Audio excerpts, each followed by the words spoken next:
Hello you lot, Miller Corner here, welcome back to Super Seicento, and that's right, after months of talking about it, it's finally time for my car to get its bodywork sorted out and get its respray. Ever since we finished the reshell late last year and got the Super Seicento back on the road again, I've enjoyed driving it around.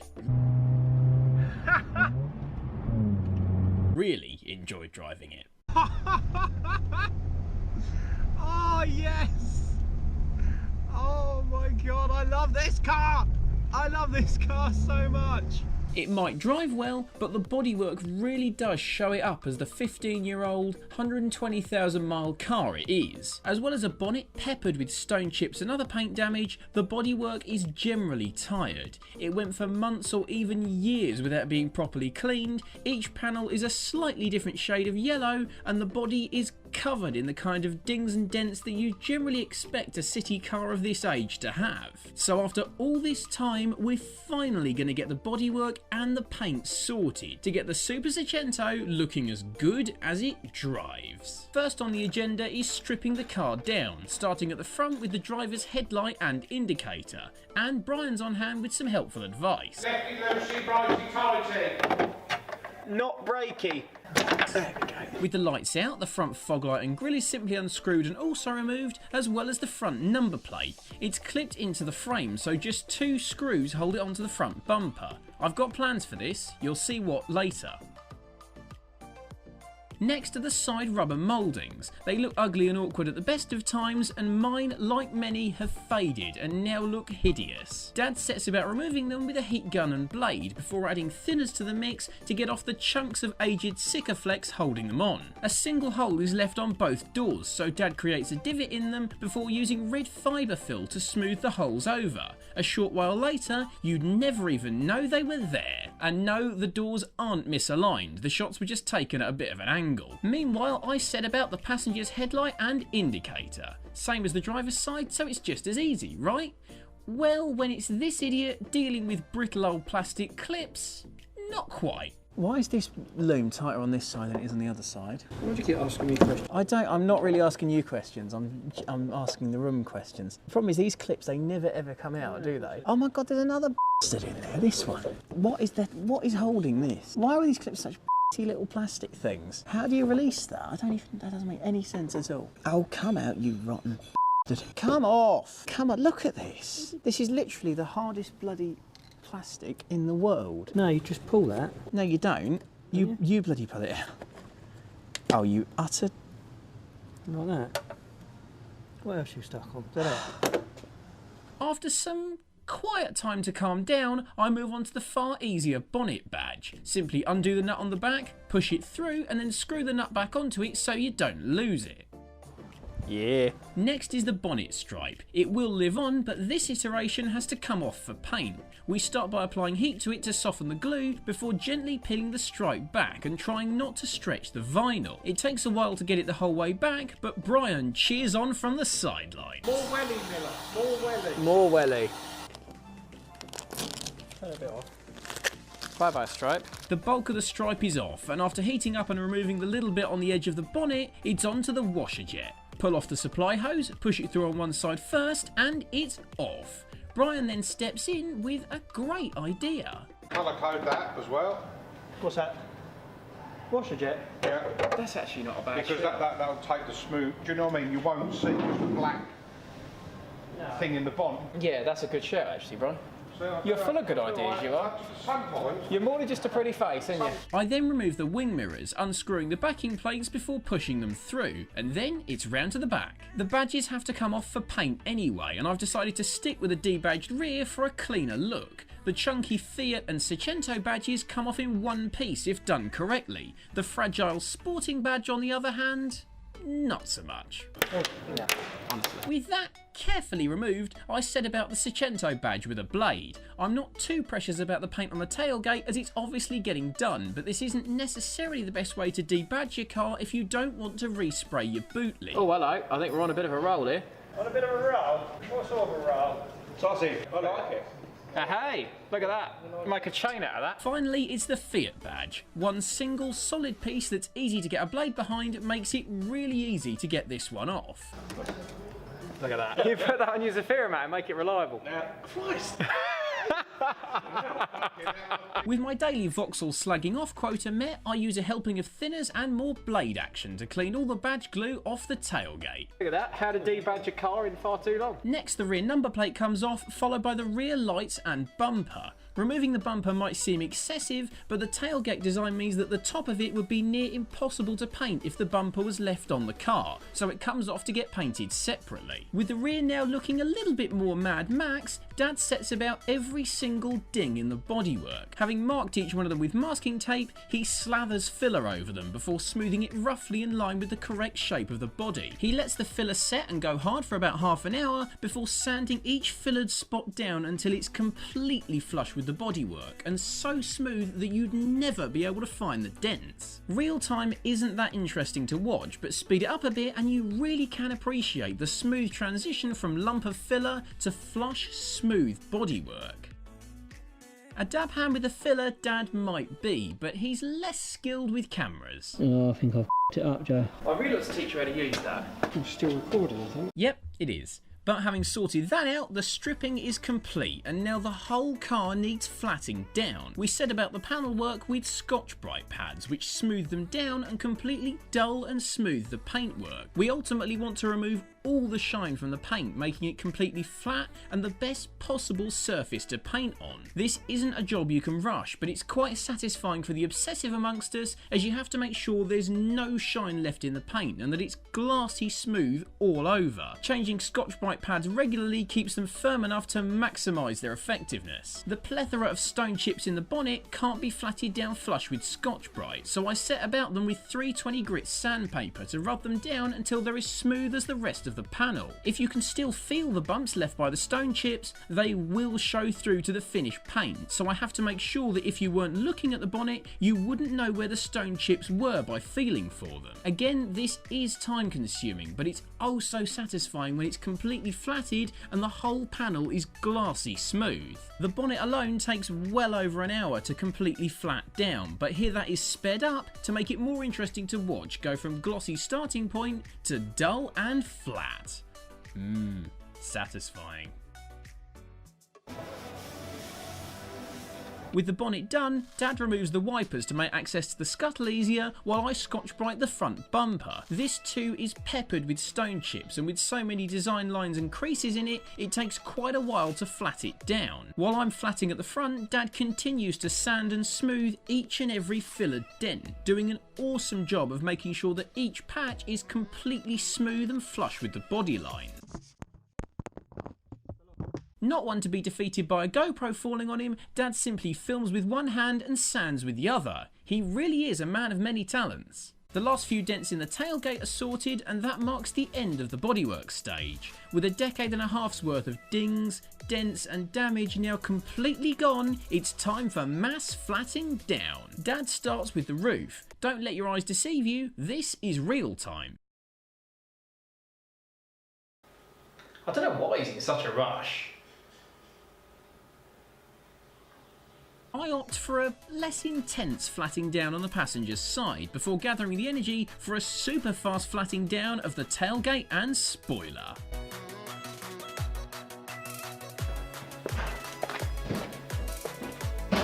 Last to get the Scotch-Brite treatment is the rear bumper. This is perhaps the worst conditioned panel with all manner of chips, marks and even tar stuck on it. Not being on the car means it's also difficult to lean on, but between us we gradually flat down the bumper and sandpaper out every single mark. And yep, that includes the one you're probably thinking of. After all the comments, even that scuff is going now.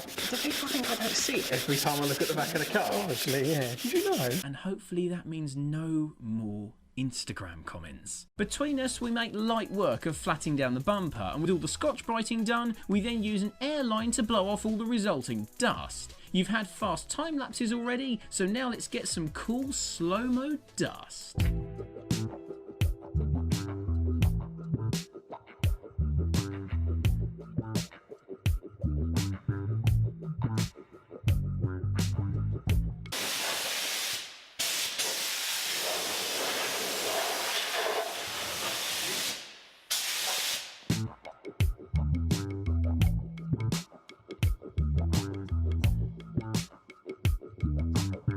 Right. I think I'll do it for a minute. Indeed it will. After around 10 hours of stripping, filling, sanding and flatting, the whole car is completely smooth, dent-free and ready to be masked up and moved to the paint booth. At this point, the guys in the paint shop take over. The aerial, door handles and lock barrels are removed before every area of the car we don't want to be painted is carefully masked up. This includes windows, the exhaust, wheels and under the bonnet, as the bonnet is actually propped up to paint the wing edges. The car then gets a thorough wipe down with prep wipe to clear any dirt, grease or remaining dust from the surface, before each area where a dent's been fillered or we've sanded down to bare metal gets a coat of grey primer, including the rear bumper. With every last bit of prep work done, I leave them to it, and a day later it looks like this. Even in this masked up state, the Super Seicento already looks amazing. Its 15 years of dings, dents and general wear have simply fallen away, and the new paint gives it a whole new lease of life. It's given 48 hours in the paint booth to dry and harden before the paint guys demask it, and we're left with this. Masking off, the paint job looks even better as the lines are accentuated, and I'm already stoked with how the car looks.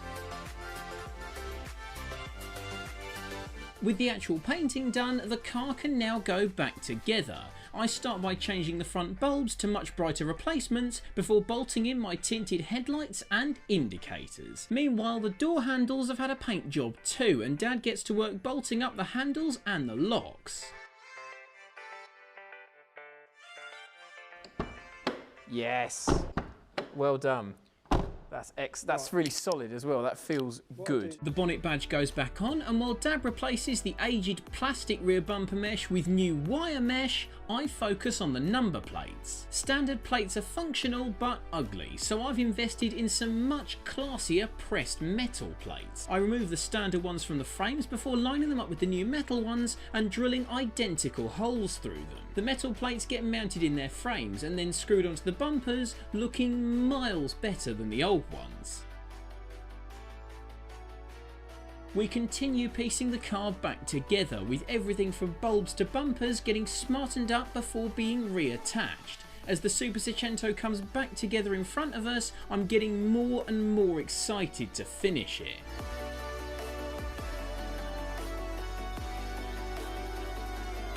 With the cosmetics of the car being done and all the bodywork finally being sorted, it's finally time to talk about some new wheels. I said earlier in the year that I did want to change them, and I've got my new ones here. Let me introduce you to my new wheels, Proline Vx 100s, and I love these wheels. These are exactly what I was after. 5-spoke kind of twin, really aggressive and sharp, exactly what I was after to make the car look a bit more menacing. They don't come in this gunmetal grey, but I painted them in this, the exact same colour as my old 14-inch Abarth wheels. These are a 14-inch by, well, they said 5.5J, but we measured them and they're 6, so go figure on that one. They're the 4x98 PCD the Seicento uses, so they will bolt straight on, and they're an offset of plus 35, so that means there is plenty of space inside these. These are actually more offset than the Abarth wheels, so there's actually even more room inside these than I had on my old wheels. The tyres I had on my old wheels were crap. Frankly, they were just standard daily driver street tyres, and they didn't give much in the way of grip in the wet, the dry, greasy, cold. They were just pretty crap in terms of grip and handling all round, and they didn't give you much confidence. To fix that though, on these new wheels, I've got a set of Falcon ZE 914s. I got a recommendation from a guy called Matt, who actually used to run these on a VW Polo G60 with 160 horsepower. If they're good enough for 160 horsepower, they will be perfect for the Super Seicento and then some.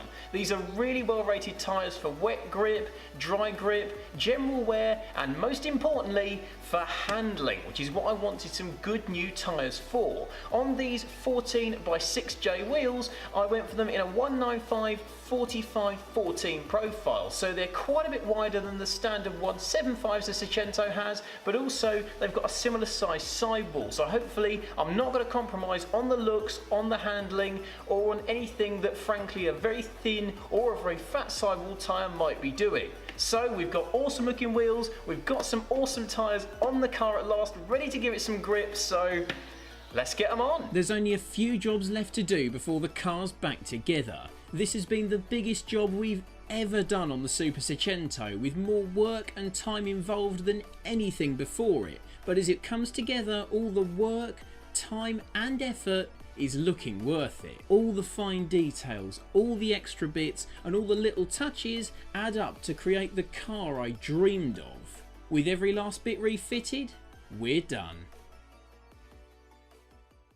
I've always loved cars. Some of my earliest and fondest memories are to do with cars, and like most young petrolheads, I couldn't wait to learn to drive. When it came time to get my first car, I became aware of the Fiat Seicento Sporting, and in an instant I knew it was the car for me.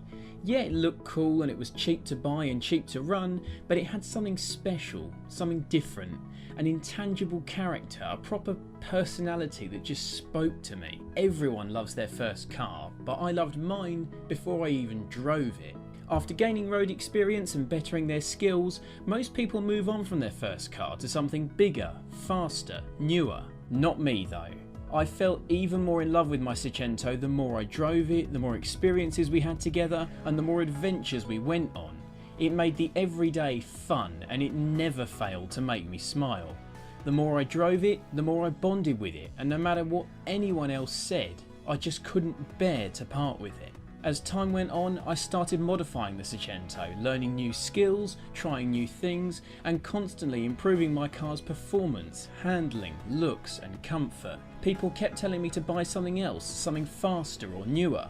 But after all we'd been through together, I was sticking with my Seicento, determined to make it the best it could possibly be. In 2018 we attempted our toughest challenge yet, a 2,000-mile round trip to Poland and back, travelling to Europe for the first time and going on an epic drive to spend time with some amazing people and some incredible cars. The trip was epic and remains the best thing I've ever done.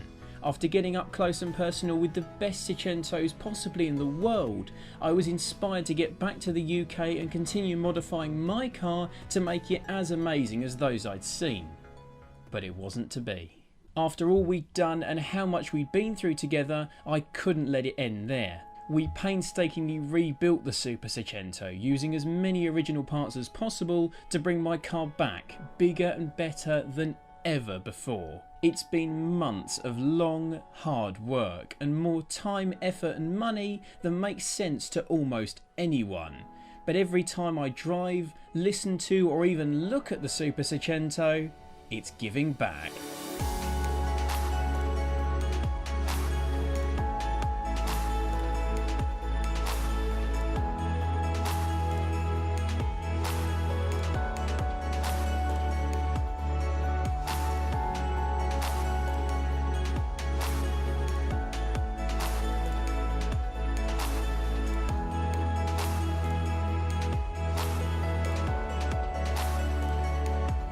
We go through a lot with our cars, more than non-car people can ever understand, and I guess that's why we do it. Most people think of a car as transport and nothing more, but when you go places, do things, have experiences and make memories with your car, it becomes more than that. It becomes a mate.